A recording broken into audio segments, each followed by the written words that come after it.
Ամենքը իրենց բախտից են դժգոհ և ոչ թե խելքից, իսկ ես, Տեր Աստված, կրակն եմ ընկել իմ խելքի ձեռքից։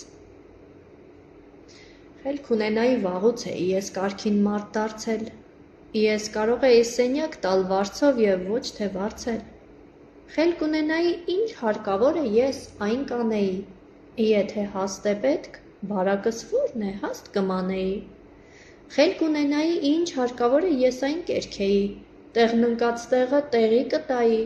ինձ կհերքեի, ու կլինեի ոչ դեմ, ոչ էլ թեր, այլ ոսկե միջին, գլուխը քարը թողեժան լիներ միայն շատերին գեղեցիկ թվար, հերն էլ անիծած թող ներկված լինի միայն թե դուր գա, խաբվեն, հավանեն, գրողի ծոցը թող որ սուտ լինի միայն թե կույր պաշտեն, դավանեն, ում էլ հարցնես, խելքից չէ դժգոհ, այլ միայն բախտից, անաստված Աստված, ինչու ես տվել անխելքի բախտ ինձ։